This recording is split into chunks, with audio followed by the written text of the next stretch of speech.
के पर्वतपुरा में चर्च के पास में तोशनीवाल फैक्ट्री के सामने एक नाले का निर्माण किया जा रहा है और उसके बाद सड़क का निर्माण किया जा रहा है। और उसके बाद इन लोगों के वहाँ पर घर है, कम से कम नहीं तो 3 पीढ़ी से ये रह रहे हैं। उसके जब नाले का निर्माण हो रहा था, निर्माण से पहले इनको कहा गया था, इनको मार्क लगाया था कि भाई यह निर्माण में इतना पार्ट आएगा। इन लोगों ने स्वेच्छा से वो मकान तोड़ लिए। उन्हें नाले में आना था, सड़क में आना था, उतने मकान इन्होंने तोड़ लिए। तोड़ने के बाद नाला भी बन गया वहाँ पर और सड़क भी बन गई, 30 फीट की सड़क बन गई। उसके बाद भी कम से कम 15 से 20 फीट जगह और है। उसके बावजूद इनके घरों पर और नोटिस चिपका दिए।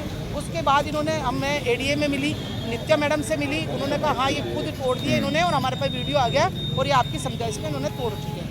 अब उसके बाद अब जब बात होती है 4 दिन बाद पहले और फिर 4 दिन बाद वापस इनको एक ये नोटिस दिया जाता है परिशांति भंग का। आप बताइए, जब झगड़ा नहीं हुआ, वहाँ शांति भंग नहीं हुई, कोई काम ही नहीं हुआ ऐसा, तो परिशांति भंग का नोटिस इन्हें क्यों दिया जा रहा है? इन गरीब लोगों को, बेचारों को परेशान किया जा रहा है। अब ये परिशांति भंग में इनको कहा 10-10 हज़ार रुपए की आप जमानत का वो भरो, तो अब ये गरीब आदमी को तो ये नोटिस मिलते हैं, फिर परेशान हो जाते हैं और यहाँ को इनको आना पड़ेगा 23 तारीख को, इनको अपनी जमानत करवानी पड़ेगी और 10,000 का वो भरना पड़ेगा।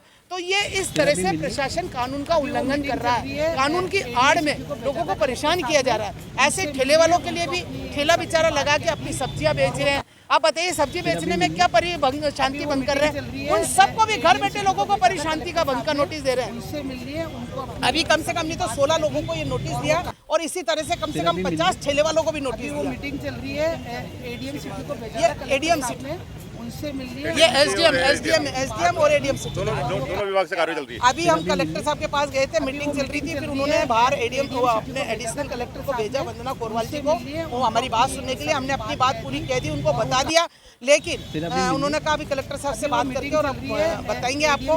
अब इनके वो बात तो हो जाएगी, कोई बात नहीं, लेकिन ये परिशांति का नोटिस जो भेजा उसमें तो 23 तारीख को बेचारों को आना पड़ेगा 10,000 का, इनको एफिडेविट भी देना पड़ेगा 10,000 का, इनको जमानतें भी करवानी पड़ेगी। तो मतलब ये तो इस राजस्थान सरकार में ऐसा हो रहा है कि कानून का, संविधान का जो धज्जियां उड़ा रहे हैं ये लोग। इनकी मर्जी आ रही है जो कर रहा है प्रशासन, इनकी मर्जी आ रही है जो कर रहा है सरकार को, जो मर्जी आ रही है जो कर रहा है, मतलब जनता को परेशान करा जाए, बाकी सब कुछ होता रहे। फिर अभी मिलनी